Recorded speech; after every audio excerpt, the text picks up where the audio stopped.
First Kings 3. So the whenever I remember account of Solomon asking for wisdom, I thought that he was still a little child, but this is actually when he already is king, and David has already established him as king, and he already like took care of Joab and those people. So he already made choices that are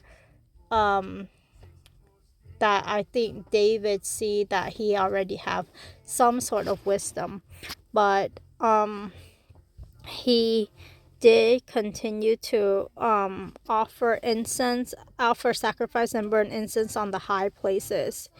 It seems like this is not what God wanted, because there's an accept.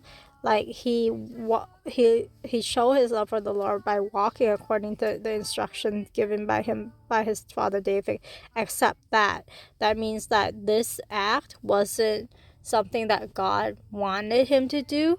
But however, it's interesting that even though that is the case, God appeared to Solomon in a dream when he was sacrificing at one of the high places at Gibeon.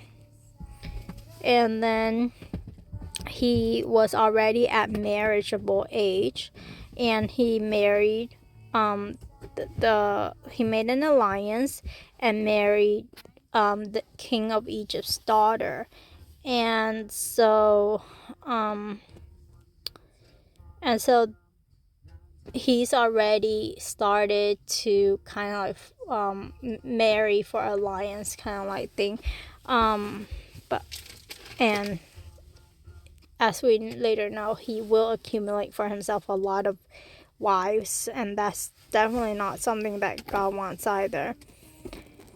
And so he asked God for wisdom, and God was pleased with it, and God wanted to give him other things too, except for that if he wants to have a long life, then he needs to walk in obedience to God and keep God's decrees and commands, as David did. And David did a lot of things wrong, like he murdered and he committed adultery. So it's interesting that God think of David as someone who actually kept God's decree and commands. So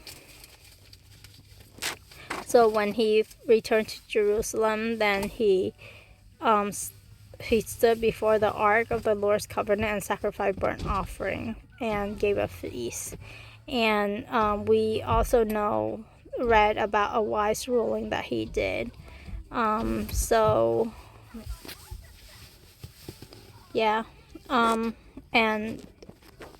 Israel, when they heard the verdict, then they were in awe of the king, and they actually saw that he has wisdom from God to administer justice.